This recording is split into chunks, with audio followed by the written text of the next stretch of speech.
election coverage. Are you crazy? It's the midterm elections. Are you crazy? Is that what you are? Okay, so this is the regular show if you will, on election day. And then we've got election coverage starting in 2 hours, and it's gonna go for God knows how long. Buckle up, and this time, Republicans, brace for impact. Okay, so I've got a 1,000 things to tell you. Edwin, our stage manager, predicted when we started at 10 in the morning here at Pacific time that after 12 straight hours, I would run out of time. And so far, exactly on schedule. Okay, so dramatic announcement to begin with. Polls have closed. In Indiana and Kentucky, at least half of Kentucky. Kentucky's confusing. Yeah, I'm not even sure that in Indiana. Yeah. Polls have closed somewhere, okay? We were pretty sure it's Indiana and Kentucky. Half of Kentucky closes, according to NPR, half of Kentucky closes at 6th, and that includes a bellwether race. That includes a race that everybody should be paying attention to, the incumbent Republican in the 6th district of Indiana, Andy Barr, and Amy McGrath, the challenger. So that's a race that will be could be a sign of good things to come or another catastrophic night. Well, we're gonna have to see when Lexington comes in, and will Yarmouth's seat be safe? Although it is, yeah, I think it's important. This is a competitive race that everybody should pay attention to. It is in a district that Trump won by 15 points. Yeah. So if Amy McGrath is defeated in that district by a couple of points, no need to panic. Yeah, don't panic, don't panic. But if she wins, Republicans go ahead and panic. That's right. Okay. That's right. Now, at 7 o'clock and in about an hour, Alabama, Florida, Georgia, New Hampshire, South Carolina, Vermont, and Virginia all closed. 7:30, North Carolina, Ohio, West Virginia closed. So look, if you're in the 48 other states other than Indiana, well, 48 and a half other states other than Indiana and half of Kentucky, I do need you to panic. Go out and vote, okay? We're massively in favor of voting. This is the point when normal media organizations say, now we don't care who you vote for, Republican or Democrat. We do. Do not vote for Republicans. And there are no moderate Republicans. It's not a thing that's real. I know I was one. I left with my hair on fire, and so is every other moderate from the Republican Party. So go out and vote for progressives if you can, Democrats if you can't. Okay, and by the way, the good news is, as we're gonna show you throughout the night, there are tons of progressives out there, which is not a sentence I could have spoken often before this election cycle. Okay, so that's point number one. Point number two, before I get into the breakdown of who's likely to win, not, and we've already got some calls. It's action-packed, action-packed. Okay, I wanted to first point out one of the fun things we're doing about the Young Turks here and why we could put together this whole entire day for you guys. It's membership. Members make this possible. If we didn't have this many members, we couldn't do this. And we need to build a home of progressives here and make it sustainable. So come join us, tyt.com/join. Now, when we start our membership drive, which we're in the middle now, on Labor Day, do we have it? Do we have the thermometer? It was I remember it was 27,661, okay? So this morning, Jen, do we have any of these or no?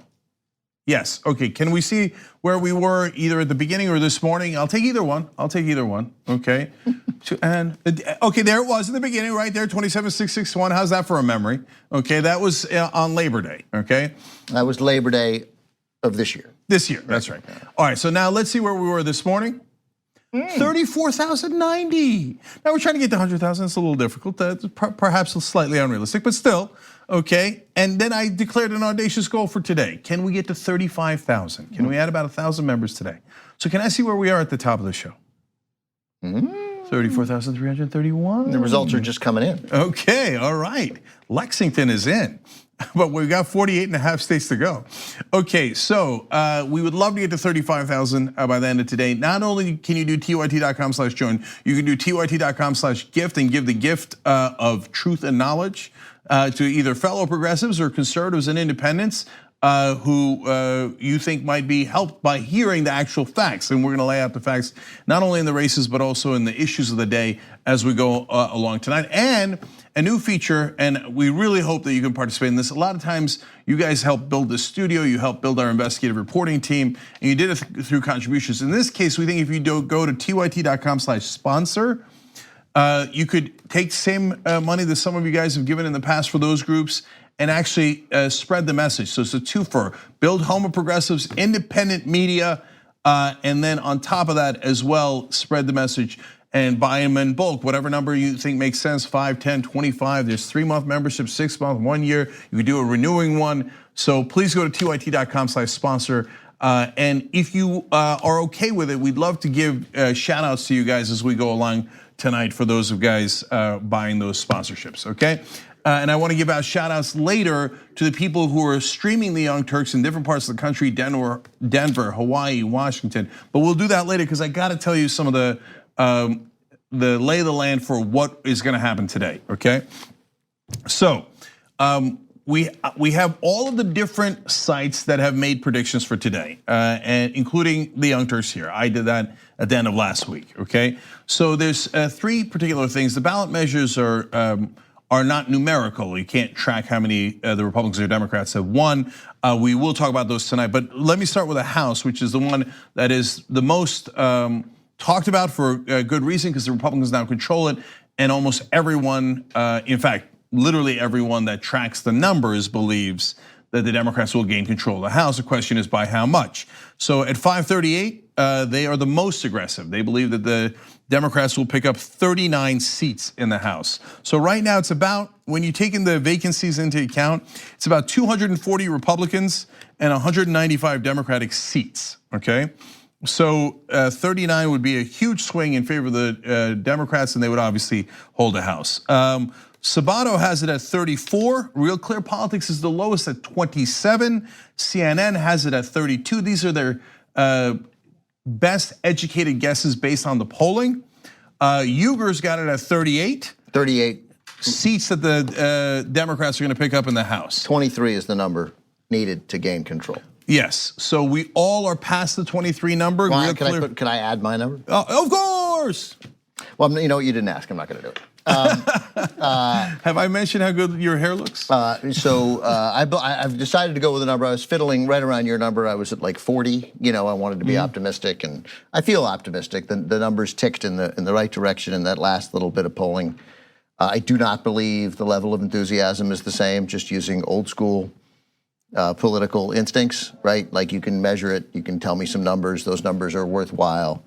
If Democrats aren't more motivated than Republicans in this election year with this president, then that's an unpredictable thing. Like, right? So Trump's the 45th president. I'm going to go strong. I'm going to go 45. Wow, God bless your heart. You see, I put the range on Thursday between 38 and 50. I said, and I think, and so this is what I explained back then, and I want to double down on. There's an X factor we're going to find out tonight that's going to be really interesting that I do not know, and we're all going to discover together, which is how big is the hidden wave? How much is the polling off from likely voters versus the voters that actually show up? How much does energy matter? How much does enthusiasm matter? How much does turning out your base matter, right? Because right now, if you just look at the polling, it's 26 to 38, and or maybe 39 now, with Nate Silver moving it to 39. And as I looked at the numbers, I arrived at 38. My gut says way higher. In fact, I said 38 to 50. I don't know, but I'm doing. It's very uncharacteristic of me. I'm pulling things back because if you remember, a couple of times I said I think they can get all the way up to 250, right? 250. That would be a 55-point swing, 55-seat swing. That kind of thing has happened, but gerrymandering has made it difficult. Yeah, but you know, as I looked at the range that Nate Silver had at 538, it's actually wider than my range, and he has it from 21-seat pickup, in which case they would narrowly miss gaining control of the House, to 59. It's actually not. That's not even. You're not even. I must say, with all due respect, you're not even quite reading it right. That's just where he capped it as in the 80% range. But the fact is, slightly beyond 59 is not really any less likely than 59. 60 or 61 or 62 is infinitesimally. So the range is really in that, you know, that's his box right there. Yeah. So if you expand it, it could easily be 18 to 65, easily. Yeah, now, so having said that, 55 is how much you would need to get to 250. So my original prediction, however many months ago, was 250 for the Democrats. That'd be 55. That's actually on the board tonight. It is possible. It's on the board. Yeah, that's right. But in terms of what what are the range of outcomes? As you remember from 2016, if you guys watched that, we said the range of outcomes was about 35% chance that Donald Trump could win, which we said was a very real possibility. And Nate Silver had it a little lower than us.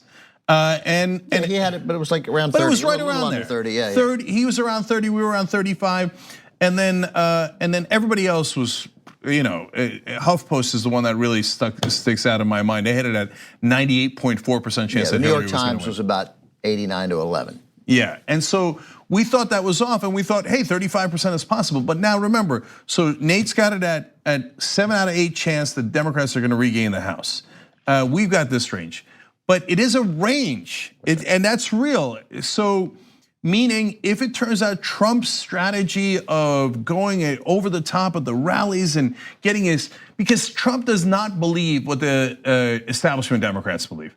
I don't mean policy-wise, I mean strategy-wise. The establishment Democrats have a strategy that Ryan Grimm at The Intercept summarized nearly perfectly in his last article, along with Brianna Gray.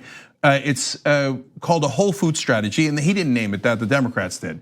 They're looking to flip rich Republicans in the suburbs where there are whole food stores. They believe that's the right target for them. They're looking to flip people. Trump does not believe in flipping people. What he believes in is, I'm gonna get my guys out. I'm gonna get them angry, I'm gonna get them afraid, I'm gonna get them emotional, and I'm gonna get them to show up.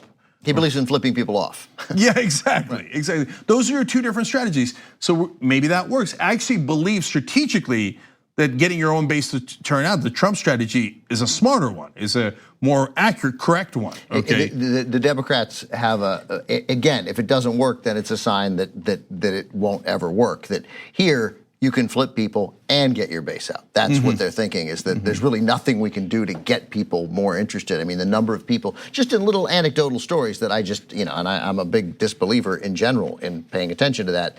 But there's so many people who are coming out to vote. One woman in Texas, great story, and she hauled her oxygen machine along with her, and she brought her oxygen machine, and she opened up her coat, and she had a Beto T-shirt underneath, like 77-year-old woman in a wheelchair with her oxygen. And the reporter's like, you brought the two things. You brought your Beto shirt, and then and Beto showed up while she was there, same district, right? So it's in El Paso, and she was like, and he was like, why does Beto mean so much? And she said, because he's everything Trump isn't. Yeah. So I mean, that is symbolic of the Democratic strategy in a sense. This way, they might be able to have their cake and eat it too, because the base hates Trump so much. Plus, you could maybe reach out to the Whole Foods guys. Now, having said that, I believe in getting people out to vote. That's why I'm really worried, not about the House as much, but about the Senate, where they are running some candidates that I think de-energize the base rather than energizing them. Joe Donnelly, Heitkamp, but to be fair, Manchin, who's got a nice lead. Bill Nelson certainly is not energizing. The interesting thing, but he's lucky because he's got Gillum in the state. There's a lot of I read a great stat yesterday that in every election since 1978. There is when there are competitive races in the Senate, they're toss-up races. Only one time has the number even been as low as one side gets 2/3, 67%. It's always more than that. They never split them, right? So there are 9 Senate toss-up races. Republicans would love right now to be like, hey, they win 4, we win 5, or they win 5, we win 4. We'll take it, right? Because then they're guaranteed to hold the Senate. Almost always, every side wins all but one. Well, that's a giant mystery for tonight. The last 3 times, I think it's 3, there have been 9 toss-up seats. One party has won 8 of them, and there are 9 toss-up seats. Wow, I did not know that. So I didn't know it either. I didn't know it either. So, but if any time that rule is going to be broken, it's tonight, because so many of the Senate seats are basically tied as we go in. Missouri's tied, Nevada's tied, Arizona's tied, Indiana's basically tied. So you got 4 ties going into tonight, plus the others are also close across the board. There's only a couple of blowouts on the Senate side. So as you look at it, almost everyone that I listed there, Sabato, Real Clear Politics, Nate Silver, they all agree that the Republicans pick up 1 seat in the Senate. It's only because of the way the map is. A lot more Democrats are up for re-election than Republicans are, and it's mainly in red states. Now, next time around, it'll be completely different. It'll be the exact opposite. Democrats will have a huge advantage. In a normal year with a normal president, with an economy that most people see as doing well, given the playing field Democrats are on in the Senate, it would be reasonable that Republicans would gain 5 or 6 seats. With a president with a solid economy. I got it, midterms are usually a strike against the president, but in a booming economy, they should do well given this horrific playing field. Yeah, and by the way, 538 says that they could pick up as much as 4 seats, so Republicans could actually have significant gains in the Senate. I said that the Democrats would pick up one. It'd be 50. The final conclusion would be 50 Democrats, 50 Republicans in their respective caucuses, and with Pence, the Republicans would barely hold on. But we're trying to flip Pence. Oh yeah, good luck with that one. Just to again, since there's no, we might as well try to feel good now, right? Because it just might be impossible to feel good later. So think of it like Republicans have a 1 in 8 shot to control the House, and Democrats have about a 1 in 5 shot to control the Senate. Yeah, and so, and then finally on the governors, Sabato says 10. It's actually the most aggressive. 10 Democratic pickups. 538 says 8 Democratic pickups. So the governor's races are very, very important because after the 2020 census, you get to redraw the congressional district lines. So the governors affect the House races for a whole decade. So winning those governor seats is monumentally important. We'll see if they actually do pick up that number of seats. Yeah, we got to have the state legislatures too. But theoretically, if you're going to gain that much in the state house, you're likely to do it with the state legislatures as well. Also, whatever the number of gubernatorial pickups there are, that's the number of new governors who will run for president in 2020. Yeah, they're all excited about that. They will all talk about it. They will all think about it. Yeah, and so bottom line is, if the wave is real, these numbers will all be on the bigger side for the Democrats. If it turns out that the Democratic Party found a way to snatch defeat from the jaws of victory, the numbers will be significantly lower, and it might be because of whether they turn out their base or not. But so far in the early voting, and all indications appear to be that the numbers are much larger than previous midterms. So the base and the energy does appear to be there for the Democrats. So in just a couple hours, we'll find out who was right and who was wrong. Okay, now some of the results are already in, and the first race that was called this morning was called by a Republican against himself. So this one's a little strange. It's Darrell Issa, it's 49th District of California. He's one of the most loathsome Republicans. He ran so many investigations against Obama with no merit whatsoever. He's not running because he knew he was going to lose. I'm not the only one saying that. Basically, he said that this morning. Listen to what he said on Fox. What is your sense about today? I mean, you're one of these districts that could really flip toward Hillary Clinton. What gives at the end of the night, do you think? Well, to a certain extent, you have to write off some of California. My district was never in play this cycle, and so it was never funded. And quite frankly, we know the results already, and there will be a Democrat representing La Jolla and Solana Beach for the first time in a number of years. But I have to remind people, I took that part of the district from a Democrat, and someday it'll be taken back. But for now, California is leaning very hard to the left. So I'm sure that the person who's running in his seat now as a Republican did not really appreciate that Issa basically declared that they have no chance of winning today. But it's true. It's got about a 96% chance of going to Mike Levin, the Democrat in that race. That was a hotly contested primary on the Democratic side. Colonel Applegate, who was a Just Democrat, almost beat Issa last time. It was the closest race in the country. So Issa basically knew that the handwriting was on the wall. He wasn't going to win, so he ran. Later in that interview, he said, "Oh well, I mean, I believe in term limits, and I've served it." You just said you knew you were going to lose. Yeah. You don't believe in term limits. You believe you got term limited because you were going to get your ass handed to you. So Levin will very likely pick up that seat, and so Issa's right about that. It's a rare sentence for me to say. But one more thing from Issa that I found amusing. Let's watch the second part. I think the net gain is one. There's only been one seat that wasn't defended. All the other seats have been vigorously defended. We've been outspent 2 or 3 to 1 in a number of these seats, Dana Rohrabacher's, Mimi Walters, and so on. But there's been enough money to get the message out.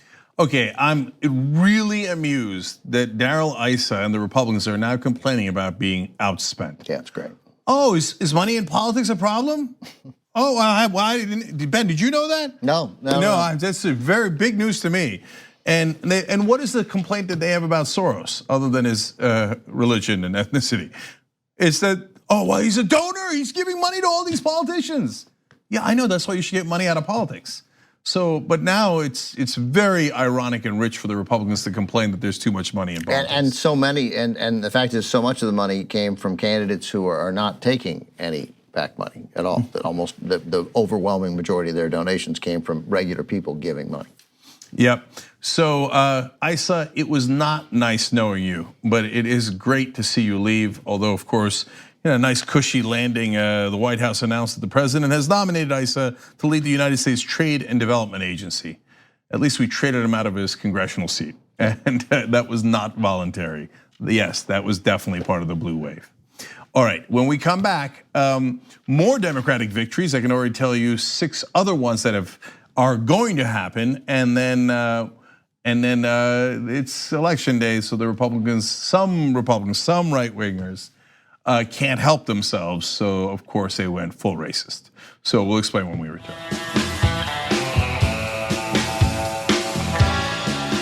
All right, guys, back on the Young Turks. So many things to get to. We won't be able to do everything here, but I want to read YouTube super chat here. Sajjad Nasir says, "Hey TYT, this is Sajjad from South Florida. I hope Tim Canova is my congressman, Nelson is still my senator, and Gillum is my governor, but the grand prize is Ted Cruz losing." So we'll talk about that a little bit later in the program, because we'll show you how much money you guys raised. We need to talk about a relatively new show called the Republic, or UNFTR. As a Young Turks fan, you already know that the government, the media, and corporations are constantly peddling lies that serve the interests of the rich and powerful.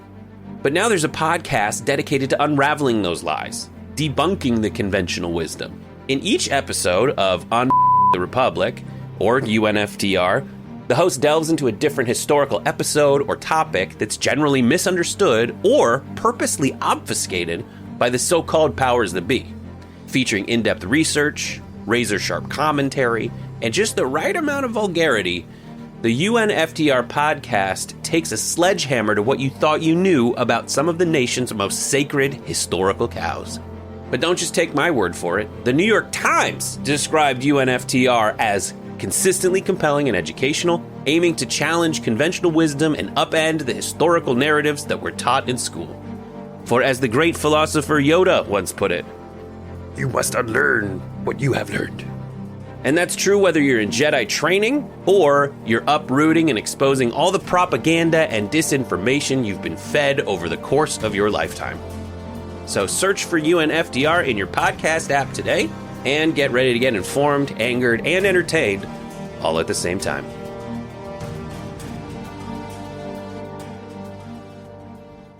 And how many people you reached in Texas with that ad against Ted Cruz? Maybe you made the difference.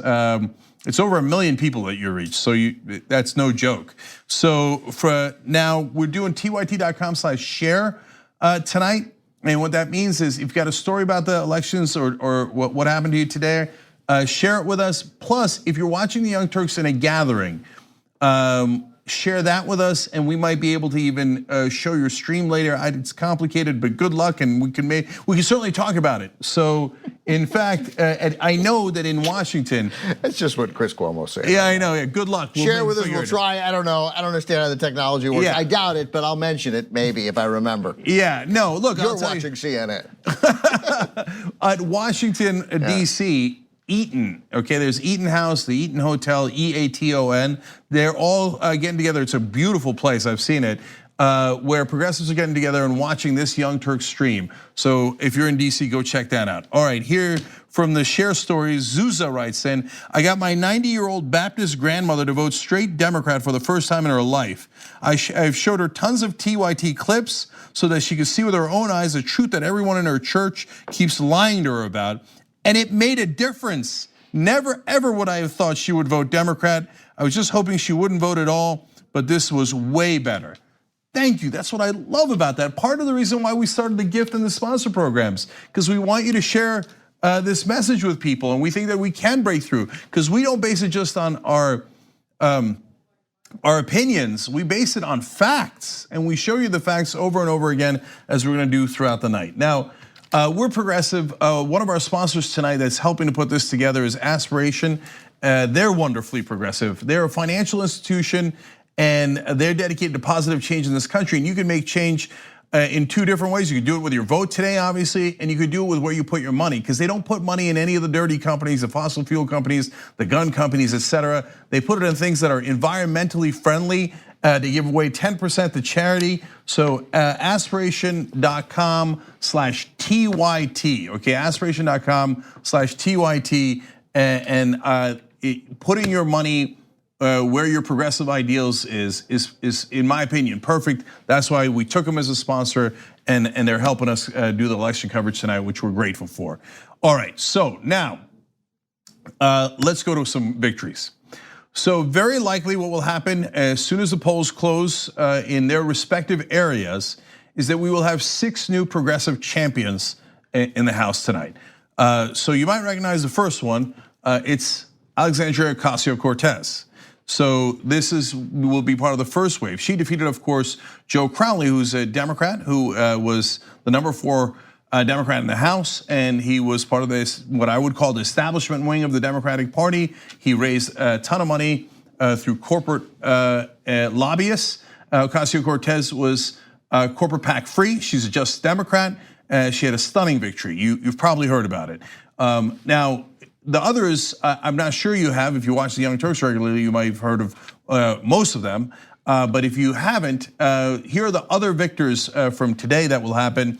Rashida Tlaib in Michigan's 13th district. She will be, well, she was slated to be the first Muslim American woman in Congress ever, except for the fact that it'll be a tie, because Ilhan Omar from Minnesota's 5th district will also win. The reason I say that is because all 3 of those are in very, very blue districts. In fact, all 6 are. Rashida Tlaib was in John Conyers' old seat. He obviously stepped down, and she won that in a very tightly contested primary. But again, no corporate PAC money, just as Democrat. Beat her establishment Democrat opponents to win that seat. Ilhan Omar taking Keith Ellison's seat, same exact situation, just as Democrat, no corporate PAC money. And the fact that she was not corrupted made a giant difference in that victory. Ayanna Pressley in Massachusetts' 7th district ran against Capuano, who was a good progressive, but did take corporate PAC money. People preferred the uncorrupted candidate. So that is 4 Justice Democrats that are going to win tonight. So Ayanna Pressley will also win. That's her right there. Now, 2 other victors that were not just Democrats, but also wonderful progressives, and ones that we've talked to you about before. Deb Haaland in New Mexico's 1st district. She will win tonight, and she will be the first Native American woman in Congress. That might also be a tie, but she's pretty much guaranteed. And then Jahana Hayes, Connecticut's 5th district. Told you about her very early on. Yet the same exact story in all of these. An upstart progressive challenger to an establishment candidate, and people did not give her a chance. She's an incredible fighter, Jahana Hayes, and she won as well. Now, it just so happens that those 6 that are guaranteed victories all happen to be women of color. So they thought it might be the year of the woman. It has certainly started that way.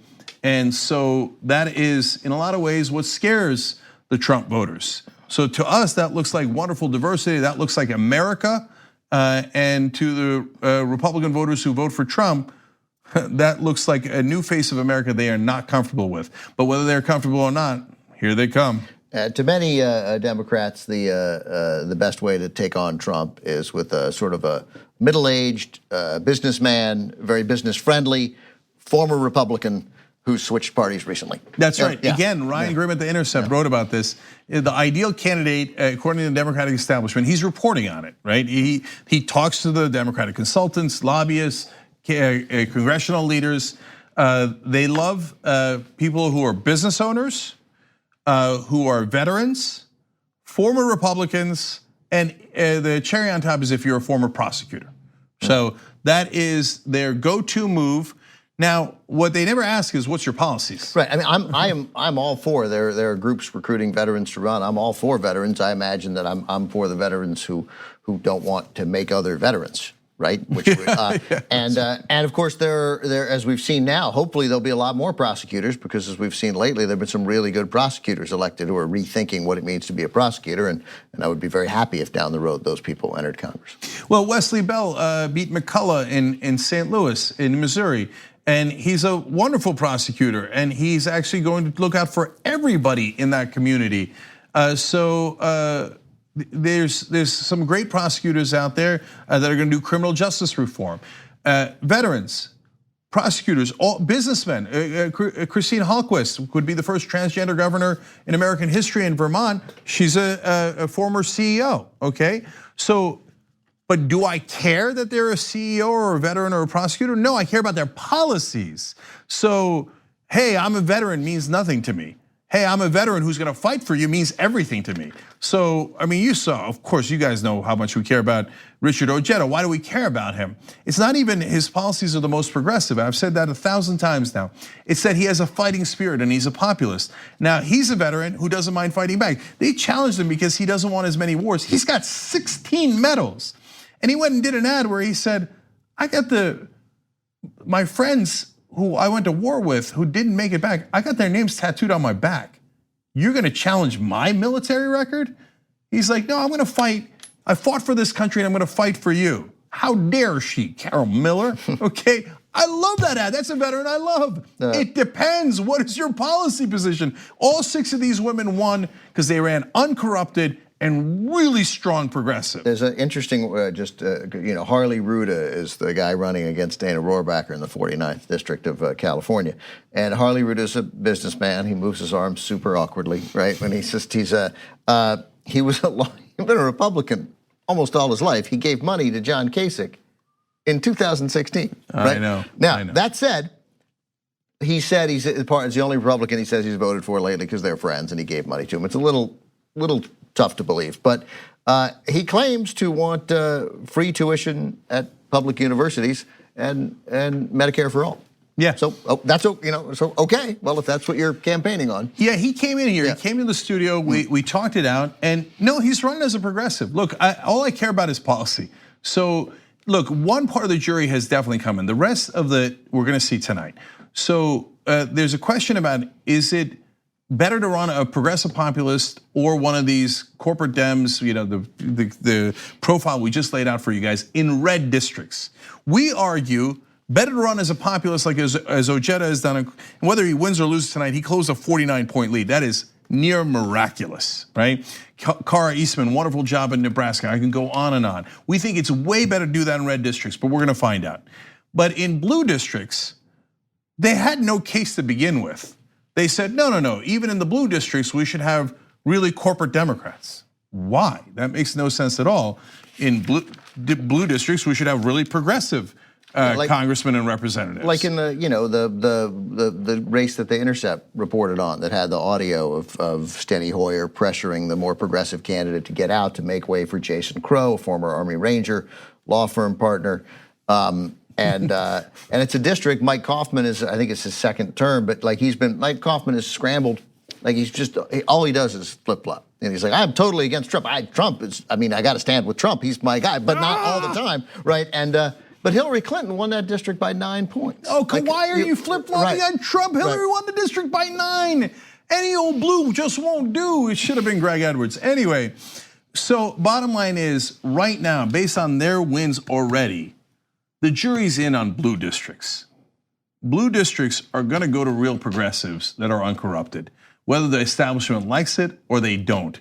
It has begun. That wave against the Democratic establishment is here. It's already on shore.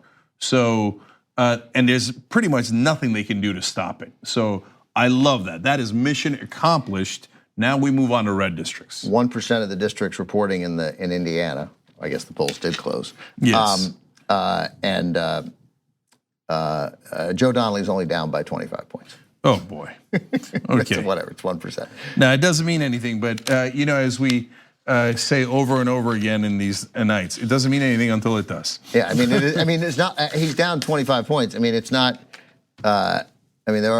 He's now down to barely less than. I mean, there have been 48,000 votes cast. It's not like no votes have been cast. They've counted, and he's down 28,000 to 16,000. So look, that's exactly what I'm talking about. I can't stand the way Joe Donnelly ran that campaign, and I've also said this 100 times. If Joe Donnelly, if I lived in Indiana, I'd vote for him because at least he is relatively socially liberal, although he's economically disastrously conservative, if you ask me.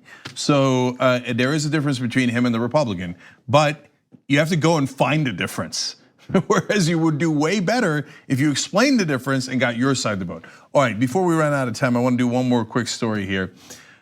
So in Georgia, we've got a very, very important governor's race, Stacey Abrams versus Brian Kemp. We've talked a lot about this race, partly because Brian Kemp keeps cheating, and he's a notorious liar. And now in this case, it's not Kemp, it's an outside group that is deeply racist. I know the right wing loves to cry, oh no, you can't call people racist. If you don't think this robocall is racist, then you're definitely 100% racist yourself. Now, that's a big statement, but now you're gonna listen to it. This is the robocall that went out pretending to be Oprah Winfrey, which is hilarious, as you'll see in a second, because Oprah Winfrey backed Stacey Abrams, the Democrat in that race. And here's what the robocall that went into Georgia said, watch.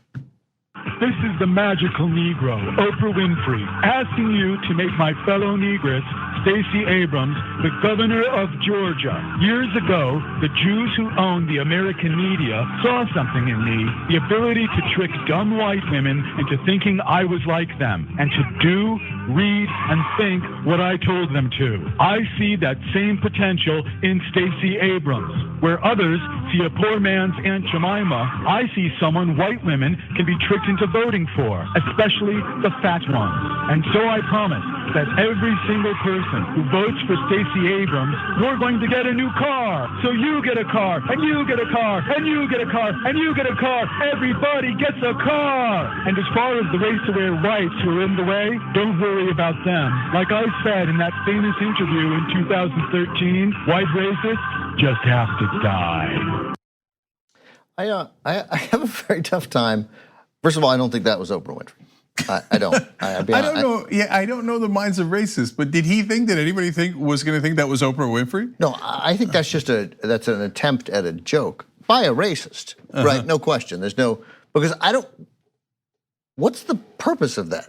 Like, what's your intent? That's what I'm trying to figure out. Right. What's your intent? That somebody's going to hear that and think, oh, Oprah supported Stacey Abrams, I'm out? Like, who's getting that call?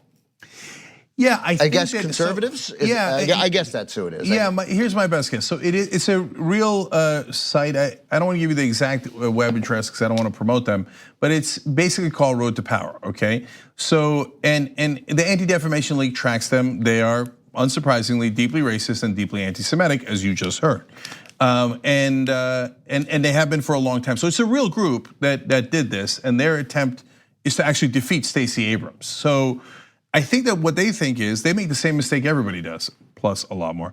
The one that everybody does is look at things from their perspective. So I think they think if we get this to conservative voters in Georgia, they'll be like, yeah, I don't want that. In his words, negress, Stacey Abrams winning, and that's what these Democrats think, that everybody gets a car if we elect Stacey Abrams. Right.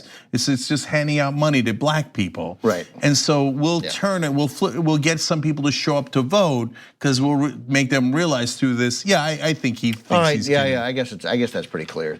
But I heard I was listening to POTUS radio. I know we got to take a break, but on today, it's very easy to do that. To set up, and the guy said, by going to the dark web, I've never been. You know what? I haven't been invited, and I don't like to go places where I haven't been invited. But you go onto the dark web, and then it's very easy to set up a robocall, and your computer just blasts it out. Well, look, I went to the dark web once, and I said, "Oh, so you think the darkness is your ally?" I was born in it. Okay, no, but I wanted to share with you guys that Oprah responded. So let's watch her response.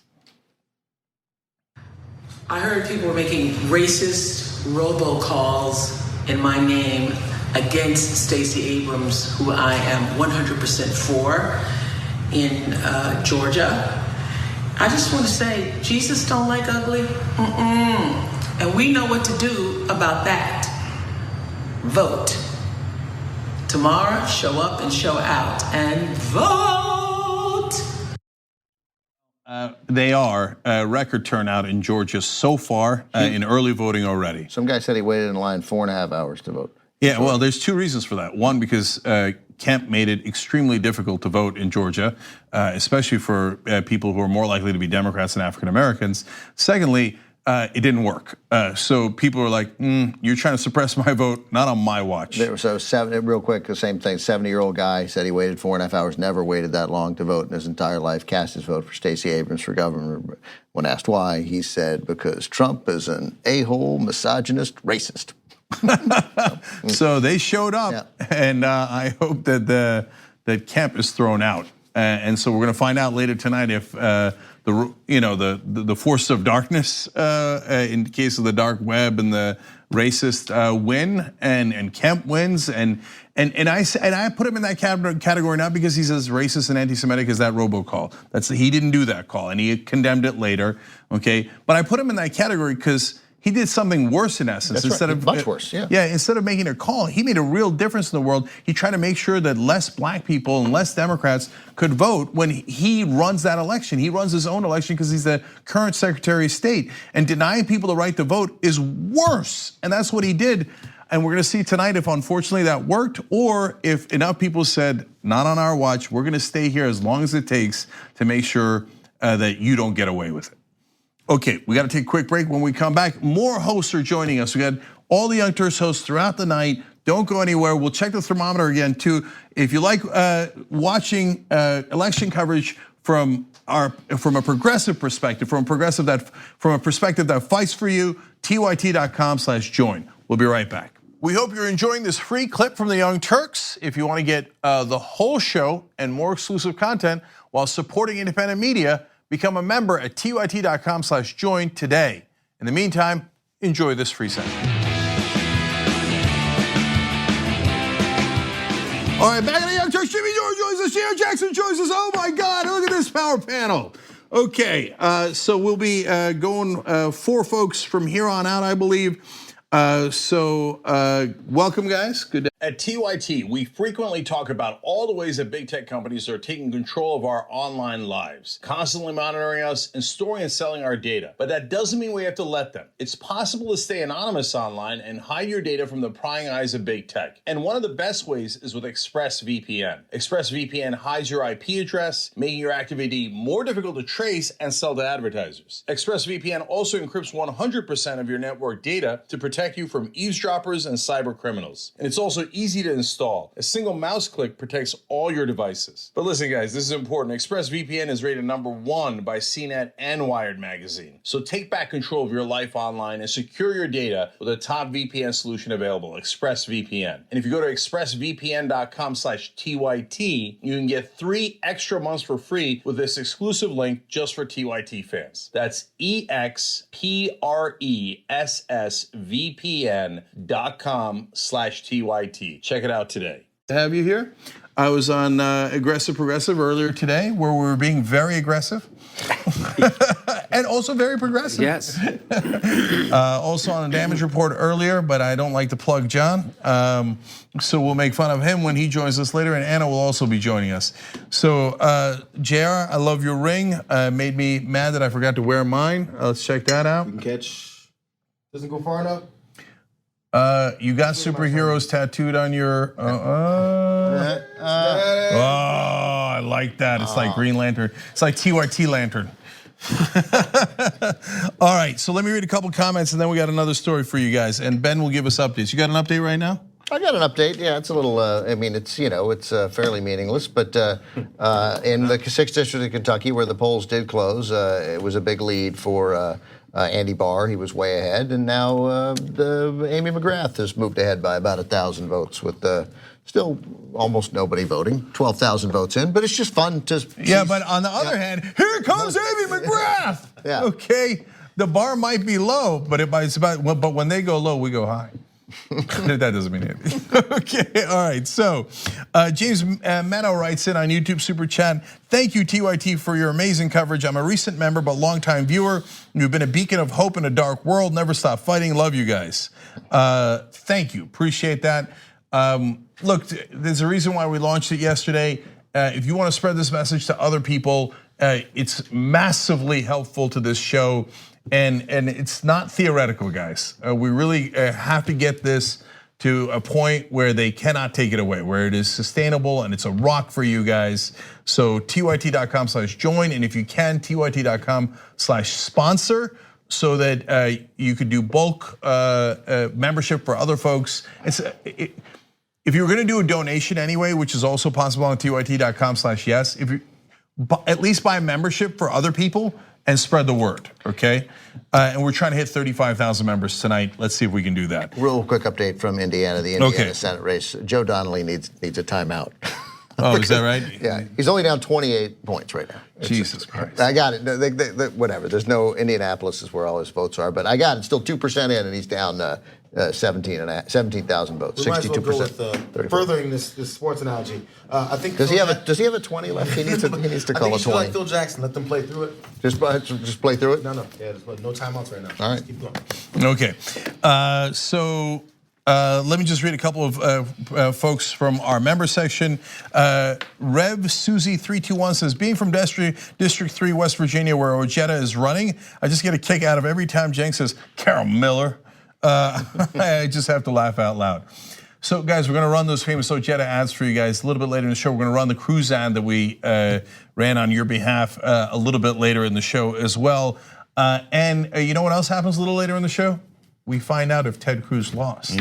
We find out if Ojeda won, or if Carol Miller won, in which case we'll say, how dare she? And we'll say, are we angry? That's an understatement. Okay, so man, like those moments, guys, and it's gonna happen real soon, just a couple hours, when those results come in and it's over, and you either get a damn it or yes, and there's a lot of them waiting out there. There's Gillum in Florida, there's Stacey Abrams in Georgia, there's James Thompson in Kansas. And I could go on and on. I can give you hundreds of them, right? And we are going to give you hundreds of them in a little bit. So far, just Indiana and Kentucky have closed, and others are on the way. Obviously, at 8 o'clock, we have a ton of closings, which is in a little bit past an hour, okay? But Gabby Marita says record turnout in Georgia, but also record cheating on the part of Republicans. So it's a tight contest in a sense there. Last one, Matt says, what? I've often thought I had America figured out, and then I hear that robocall. I can't believe that in 2018, it could actually be a thing. Very sad. Well, we hear you, brother. We'll try to read more of your comments as we go along. Now, we have another story for you guys, okay? So Sean Hannity was very clear before a rally last night that Trump attended, right? It was Trump's rally. Sean Hannity was gonna go there and interview Trump, and he did. And he put out a tweet ahead of time saying, in spite of reports, I will be doing a live show from Cape Girardeau. I think that's how it's pronounced. Girardeau, because you're from Missouri, you know.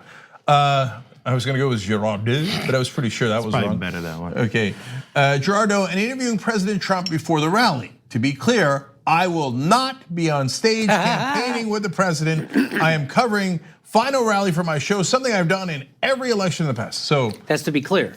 He was very clear. Okay. So color be surprised when I saw this.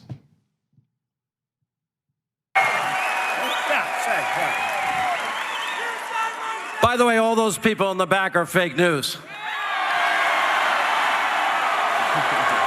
Mr. President, I did an opening monologue today, and I had no idea you were going to invite me up here. And the one thing that has made and defined your presidency more than anything else, promises made, promises kept. 4.5 million new American jobs, 4.3 million Americans off food stamps, 4 million Americans out of poverty, and we're not dropping cash loads of cargo planes of cash to Iranian mullahs that chant death to America. Mr. President, thank you. Mr. President, thank you. Hey, I will not be on that To stage. be clear, he wasn't up there. He was not up there. He was not up there on the Yeah. stage. Also, I just one thing's defined your presidency. Promises made, promise. Oh, look, there's a sign that says that there too. And it's, of course, the most ironic statement of all time. There's never been a person in American politics that's lied more than Donald Trump. That's a fact, and it's been documented. You know that he averages 8.5 lies a day, according to fact checkers. It's amazing. So now, and I can get into the Mullah thing. So obviously, it's funny that he showed up on stage when he wasn't supposed, when he said he wasn't going to.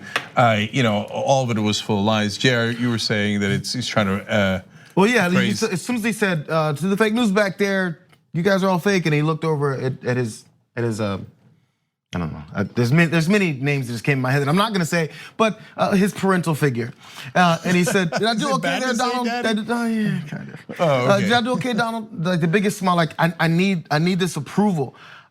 There's been always supporters of presidents and political figures all the time. There's rabid supporters on our side, but I'm not. I get uncomfortable when I see people that are progressive, that look at someone that's a progressive figure and then go, okay, you're like, is that what you want me to say? Like, calm down, be yourself. That's the point. This is free. Like, it's okay. There's a silent demand of constant toe boot licking. Yeah, from Trump and his supporters. Part of it is because they are authoritarian in nature, so they look up to them. You know who was in the back there? Reporters for Fox. That's right. In fact, Kristen Fisher, a Fox News reporter, was among the people that he pointed at. Later, he said, "Well, I didn't mean her. I meant all the rest of them." Literally, he said, "They do great work. I couldn't respect them more. I'm honored and privileged to be working with this great group of journalists at Fox News Channel." Yeah. Now, having said all of that, let me now shock the world and say, I actually don't think it was a big deal at all. If you follow Young Turks, you're not going to be overly shocked for reasons I'm about to explain. But Sean Hannity appearing there, Jeanine Pirro, also a Fox News host, appearing there. Rush Limbaugh appeared there. That's his hometown. Don't care at all. I don't think it's a big deal. In fact, I think the outrage over it is annoying. Well, here's what I would say to that. I think you're half right. I don't think it's a big deal either. But the outrage and Fox's response to it, they issued, it's been taken care of, we don't approve of this. Yeah. It's sort of, it allows Fox to, again, continue to maintain this ruse that somehow they have journalistic standards. Yes. And we all play into it no, he's a propagandistic mouthpiece for the president, and he showed up at a rally. That's what they are, and that's what he is. Yeah. So, and I actually think that, look, for reasons that will be clear to you in a second. If you didn't know, I went to rallies for Bernie Sanders. What? So, you guys know. So, and I opened for Bernie Sanders. That guy just looked like you. and so to me, so by the way, let me just obviously I'm laying out that quote unquote bias, But the difference between us and them is that we're honest. That's why I'm more annoyed at the fake outrage than I am at Sean Hannity for doing it. Rush Limbaugh going and opening for Donald Trump. Was anybody confused as to whether Rush Limbaugh supports Donald Trump or not? Have you ever seen any of Jeanine Pirro's broadcasts? I hope you haven't, but if you have, you know that she's basically broadcast from inside Donald Trump. Anyway, and then same with Sean Hannity. And so, like, was anybody like, oh, I wonder which side Sean's gonna go on, right? So now let me give you the rest here, and then I'll say even more. Hannity then said about his appearance, what I said in my tweet yesterday was 100% truthful. When the POTUS invited me on stage to give a few remarks last night, I was surprised yet honored by the president's request. This was not planned. I believe that. I believe that too. So he planned to broadcast, he planned to praise Trump on Fox News, which is actually more powerful, right? That reaches 3 million people. I don't believe it. I don't believe it. Okay, I mean, it's not important. It's not important. It's totally not important. Yeah, I'm surprised he was surprised that he called him up, because I do believe he was surprised, because there's small things like when he got there, Trump says, "Yeah, go do it." He said, "Really? Okay." I'm not sure if they would have planned down to that moment to be like, "Let's make it seem like you didn't." I didn't know. I don't think it's that orchestrated. The same with Jeanine. She was on the side, and he said, "Come up." She goes, "Really? You want me to come up?" Yeah. Like, they're excited to do it. Yes, let's keep it real. So Fox News put out that statement that Ben's referring to. Fox News does not condone any talent participating in any campaign events. This was an unfortunate distraction and has been addressed.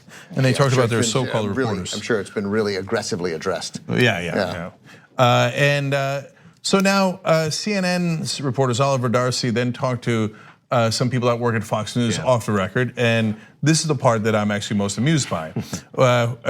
Senior Fox News employee said, "I'm aghast Come on. As are a number of other people. Come on. And another one, senior Fox News staffer said, it disturbs me to my core. I am so effing mad. To your core. To your core. And then finally, Fox News employee says, continues to make the task of the news side all that much harder.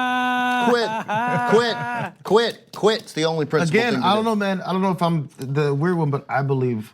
Well, I don't know who the senior staffers are, but other employees at Fox, man, I'm willing to believe that a certain percentage of them are like, why would you do that, Sean? Because they believe that there's this down the line. Some of them a down the line approach that they have to because they think that they're just on the right side. When you went and sorry, no, when you went and spoke at that Bernie Sanders rally, I was like, oh, I was aghast.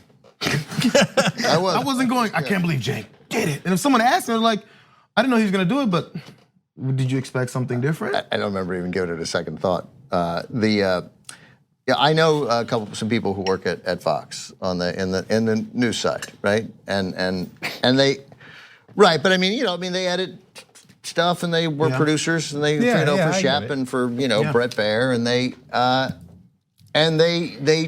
do what you imagine the people in this situation would do. They just tune it out, right? So, but they're not aghast now. I guarantee you those people. I guarantee you they're like, yeah, of course Sean went up there.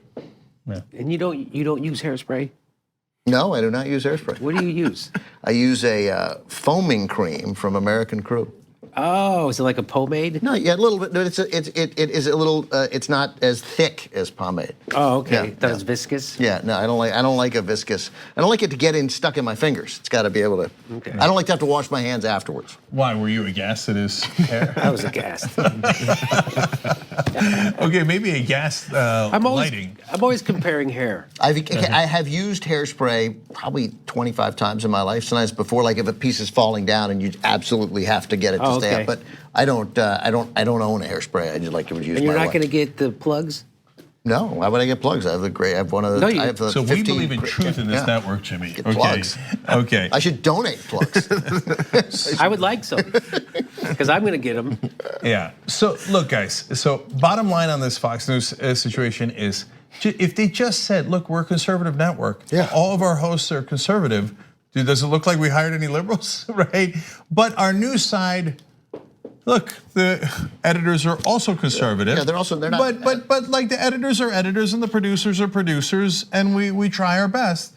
I'd be like, and we're done with it. They're a conservative network. Who cares? Part of their propaganda scheme is to muddle the issue, is to have a show like Shep Smith's and a show like Brett Baer's. Oh, that's why they have Shep Smith? That's going to be my question. Why do they have Shep Smith? I think that's exactly why. Because, and that's why I wanted to go to the core of this. Because Shep Smith gives them plausible deniability. That's right. Yeah. And what Hannity just did is took away plausible deniability. Oh, okay. And that's why they're aghast. Right. Yeah, I got that. So, yeah. And so just be honest about it. So at TYT, we call ourselves Homo Progressives. We don't hide the ball.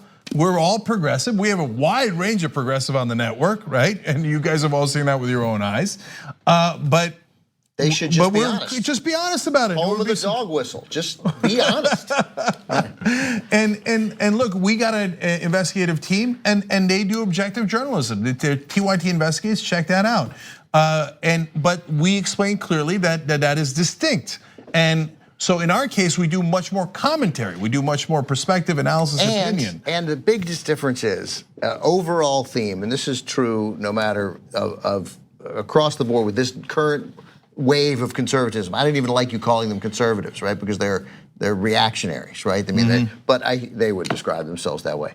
But we want you to read newspapers and articles from and read The Intercept and gather as much information as you possibly can. And we want you to listen to professors who spent their lives studying things. And we want you to believe scientists and read and listen to it. And they call all those people fake and liars, and that they're distorting information. So there is no comparison whatsoever to what happens here, and even no matter what to what happens at some of the MSNBC shows and to what happens at Jimmy's show. There's a difference. This is at least, despite the disagreements inside of it, a basic community that would like you to gather and interpret as much information as possible from as many smart people as possible. And they don't want that. There's some consequences to that. So that's the part about being principled and doing what you believe and say. You're gonna anger some of your audience members and go like, how could you say that? That's not true from this aspect. That's not true progressivism. That's not true conservatism. But if you're head nodders, which most of them are at Fox News, then you'll do whatever it is that person in power wants you to do. So when we heard Brian Kilmeade one time say, yeah, I don't think Trump should keep doing this whole enemy of the state thing and enemy of the people thing, everyone went, oh my goodness. But again, when President Obama was in office and we talked about his horrible foreign policy and the drone attacks and all that stuff, people didn't go, oh my God, they went against Obama for a minute, right? No, because that's happened sometimes. Yes, the vast majority of the time, there's support for President Obama, but when there's something that folks on the network disagree with, they'll say it and people won't go, oh my goodness. But there will still be somewhat, hey, you guys shouldn't bash Obama. There's a problem right now. You know the kind of opposition he's up against, and anything that goes against him won't really help us. And there's that perspective. And those people maybe didn't like it. But that's the hard part about principle. Your principled approach, you believe what you believe and you say what you believe. So I'll say the last thing on this, which is that, look, there's a difference between partisan and principles, right? And policy. So partisan is, I'm a head nodder, as JR said. Did you make that up? I like that. I like it too. Love it. Yeah, Huh? yeah. I don't know. Okay, but so we're gonna give you credit from now on. I like it. Okay, he invented that word. Where you go, okay, that person's on my side. Look, I called out Sanders when he came on here, when for a little while he was trying to say that superdelegates should vote for him. I said, you were against superdelegates all along. So we did that. I called out Elizabeth Warren for other things when she came on the program. Jesus, you should see, look at my interview with Joe Manchin or many other Democrats, right? We're not on Team Democrat, and we're not, but we are progressives, and we're honest about it. And so, and that's a giant difference. So whereas Fox News, it appears that there is an orthodoxy, and then you've got a little bit of plausible deniability, but everybody has to be on that team.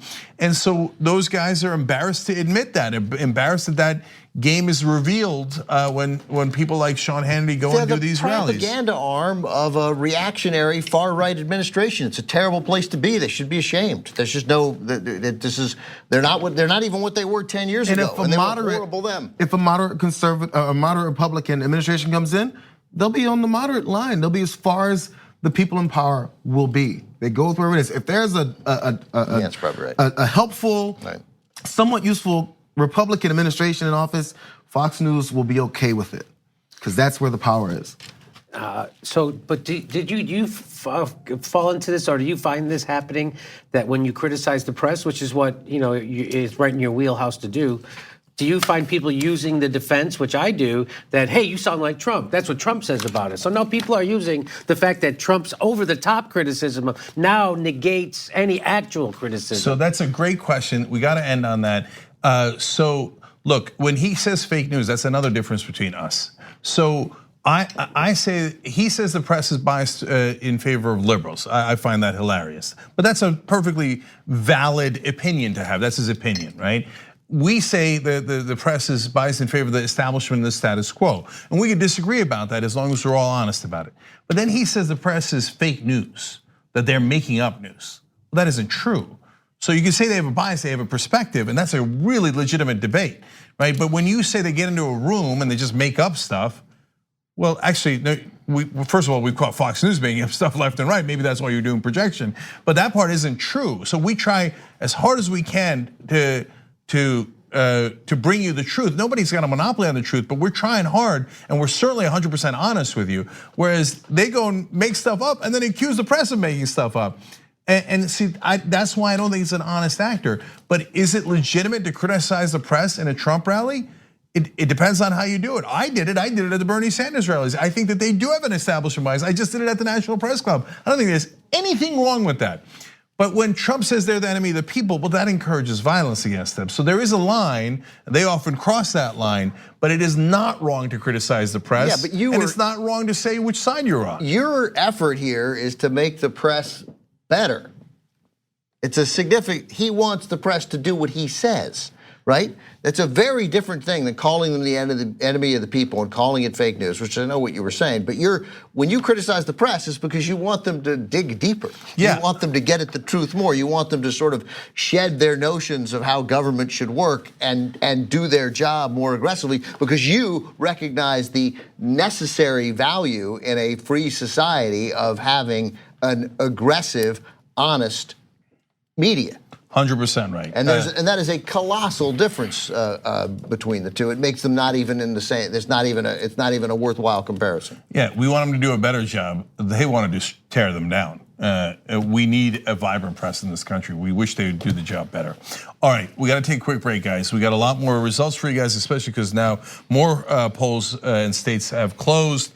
We'll start to give more and more results as we go along here, and some more stories as well, including some, if we get to it, I really hope we do, some data on what is real. Real numbers will show you, it shows you who's right and who's wrong, conservatives or progressives. We'll be right back.